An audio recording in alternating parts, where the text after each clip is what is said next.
Assalamualaikum warahmatullahi wabarakatuh. Perkenalkan, nama saya Namira Husna, NIM 2418081. Di sini saya akan menjelaskan pengertian media augmented reality.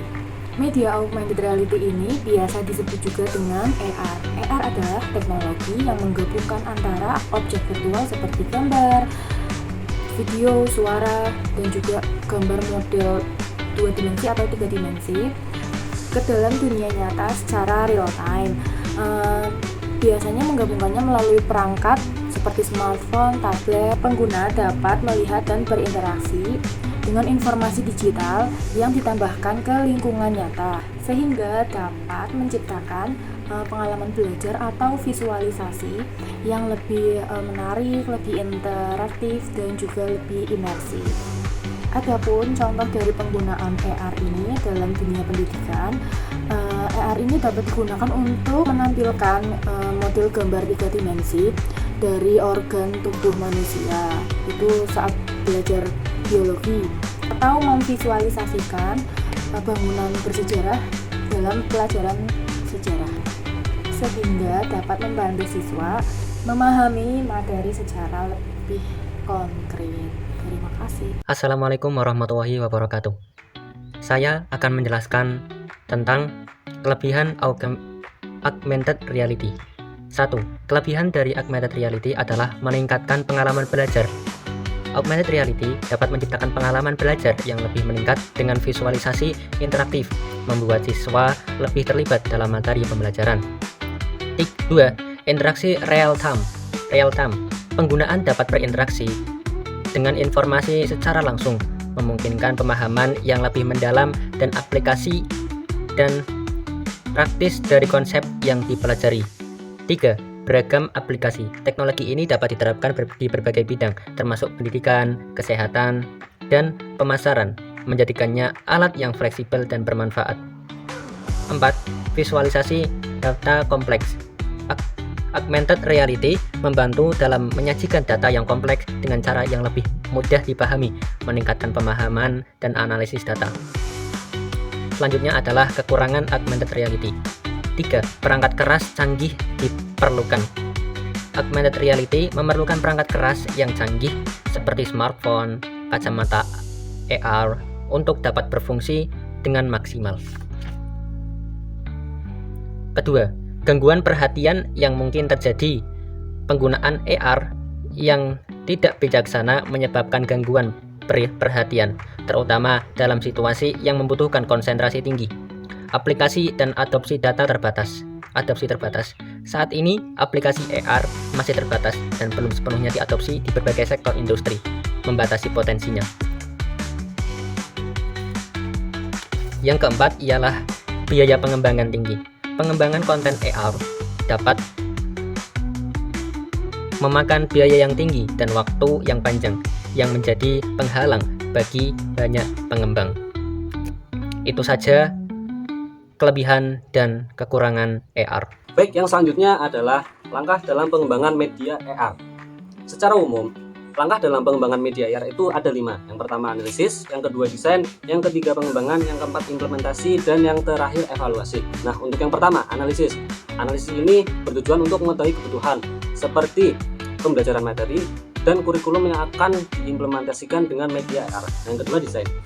Nah, desain ini untuk mengetahui gambaran seperti apa AR yang akan kita kembangkan nanti. Dan yang ketiga, pengembangan.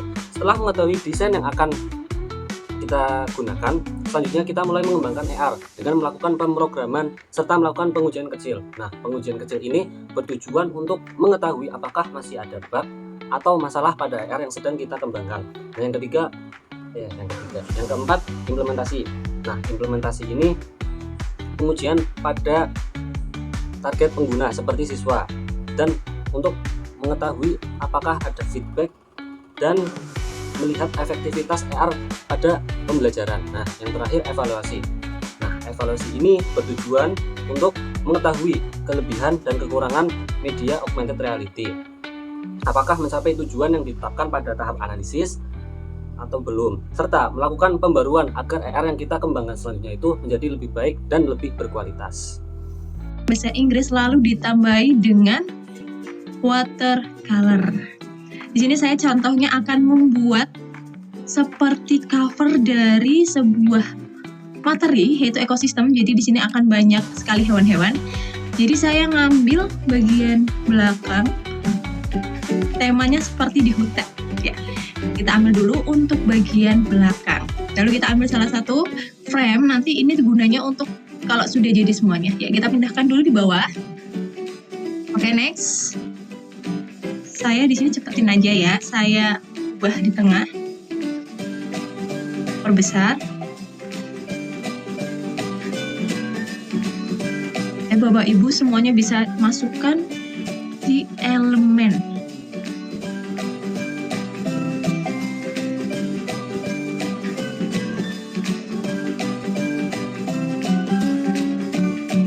Ya, lalu saya akan memasukkan animals watercolor karena saya di sini akan mengambil dari beberapa hewan. Dalam tema 5 saya akan mengambil hewan tentunya ini sebagai rusa. Kita kecilkan.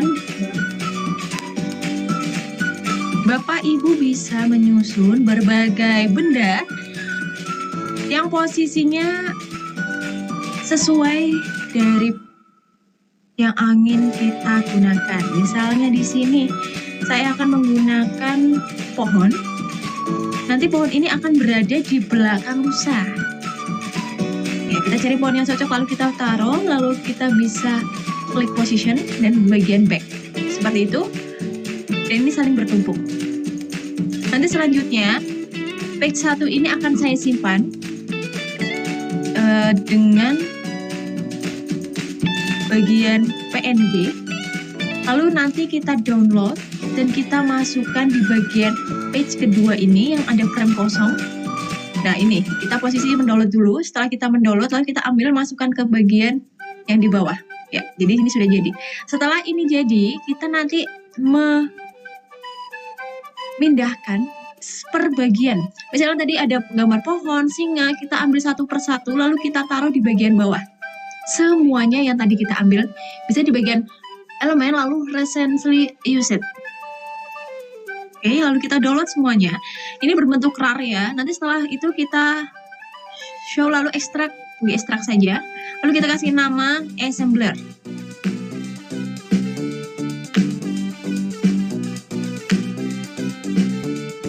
Agar lebih memudahkan kita dalam mencari filenya. Bapak Ibu bisa menamai apa saja.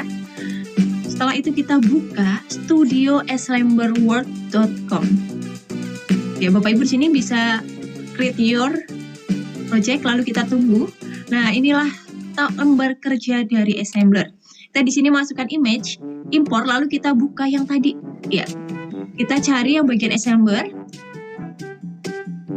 Kita masukkan yang paling awal saja dulu, yang bagian page 2 yang tadi kita sudah masukkan. Nah, disinilah lembar kerja. Nanti Bapak Ibu bisa memahami, di bagian kanan itu ada seperti koordinat.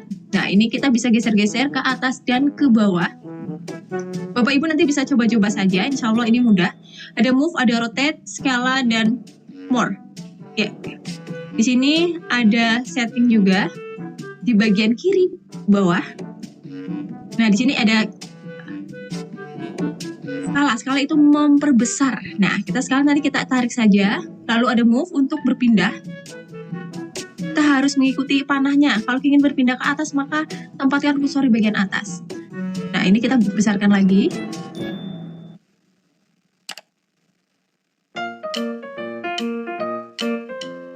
Atas.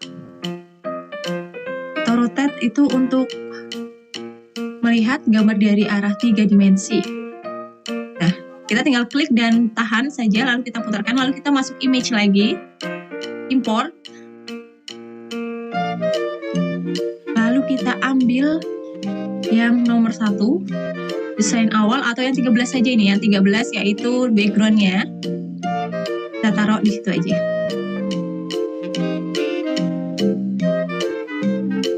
Nah, ini dari posisi dari bawah. Saya menggunakan move. Nah, ini untuk menggeser-geser. Jadi ada 3 sumbu, X, Y, dan Z. Nah, untuk menghapus kita tinggal pencet more dan delete.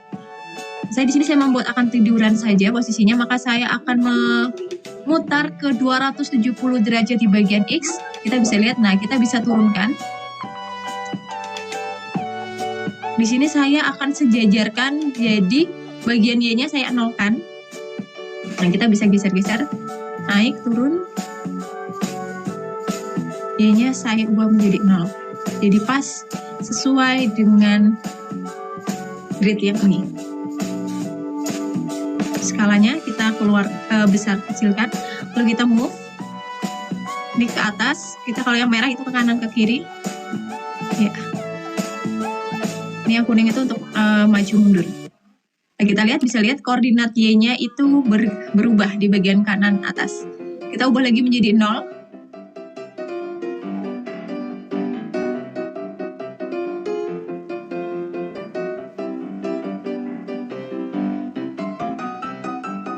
Nah, seperti ini Bapak Ibu.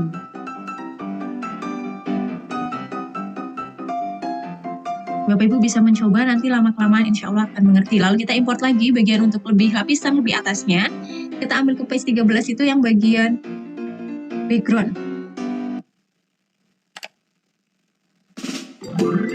Ya, kita ubah lagi. Posisi X-nya saya ganti 270, Bapak Ibu terserah bisa 90 atau yang lainnya. Nah, ini sudah posisi tiduran ya. Lalu kita ubah skala menjadi lebih besar mengikuti bagian yang belakang. Kita bisa besar kecilkan dengan menarik ke kanan atau ke kiri. Nah, kita lihat dari samping itu sudah di depan, di bagian atas dari yang gambar awal. Lalu kita tambahkan lagi. Tidak terlihat karena masih rotationnya masih bagian X-nya masih beda. Kita tidurkan jadi 270 dan kita timbulkan di atasnya. Kita bisa putar-putar Bapak Ibu. Impor lagi dan begitu seterusnya. Jadi nanti gambarnya akan bertumpuk. Yang penting bisa lebih di atasnya, posisinya di atasnya yang sudah kita atur seperti gambar. Misalnya di depan pohon ini di sampingnya ada singa. Ya, singanya bisa kita keluarkan saja ke frame sebelah kiri, nanti bisa lihat ekornya, dan ini yang membuat hasil kita akan menjadi lebih keren tentunya. Saya percepat saja ya Bapak Ibu, langkahnya sama mudah seperti tadi. Ini untuk menghemat waktu. Ada rusa, lalu kita balikan saja untuk melihat lapisannya. Langkahnya persis sama seperti tadi. Lalu saya akan menaruh tulisan, kita bisa bahas konteks 3D dan tulisan ekosistem. Nah, ekosistem. Nah, ini ekosistem tulisannya masih seperti ini, lalu kita tidurkan. Kita bisa menggunakan 90 derajat saja, sama saja boleh.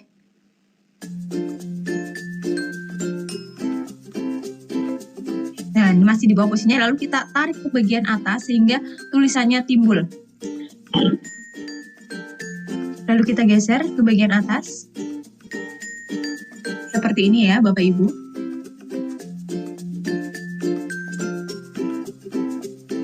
Setelah selesai kita bisa preview untuk melihat bagaimana sih hasil yang telah kita buat. Nah, hasilnya seperti ini. Jadi timbul yang paling luar adalah rumput dan kupu-kupu. Kita bisa capture. Dan kita bisa tulis judul, deskripsi.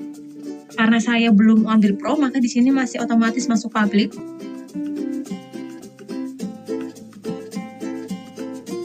Kategorinya bebas, Bapak Ibu bisa menaruh apa saja.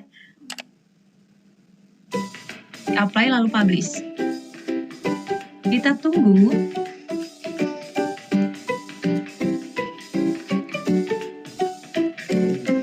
Ini terlalu cepat, nanti Bapak Ibu dapat mempause dan mengulang kembali.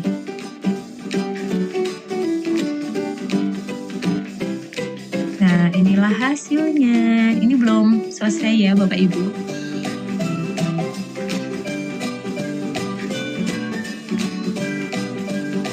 Bapak Ibu bisa menggeser-gesernya.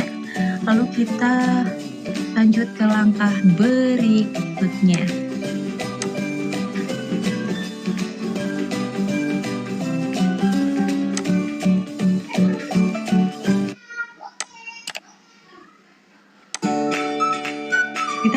your project, lalu kita buka, kita klik set, lalu kita buka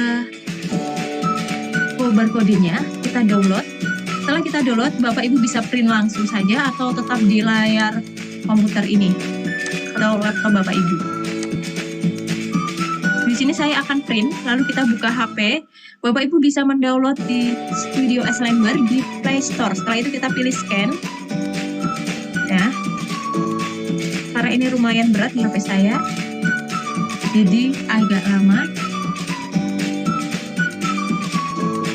Nah, inilah tampilan dari Studio SA. Nah, setelah terbuka, kita buka scan di bagian tengah di bawah, lalu kita arahkan HP kita ke bagian barcode, lalu kita oke. Kita tunggu sampai HP men-scan. Ketika kuning-kuning ini sudah aplikasi sedang membaca di barcode kita, Bapak Ibu nanti bisa membagikan ini kepada anak-anak, bisa gambar jantung dan lain-lain. Nah, ini sudah keluar, sudah jadi. Tadi saya membuatnya begitu besar, jadi di sini sangat besar. Ini saya take di saat di sekolah di meja kantor. Nah,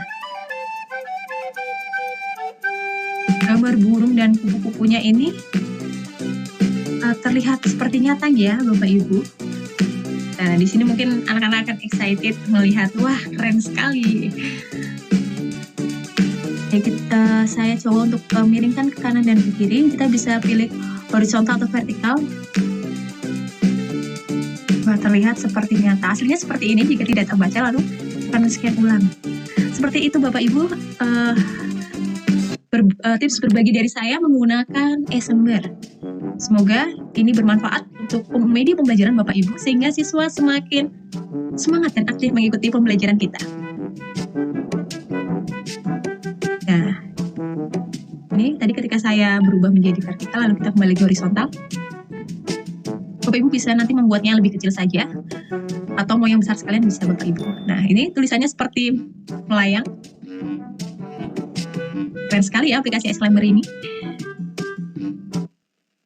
Selamat mencoba Bapak Ibu.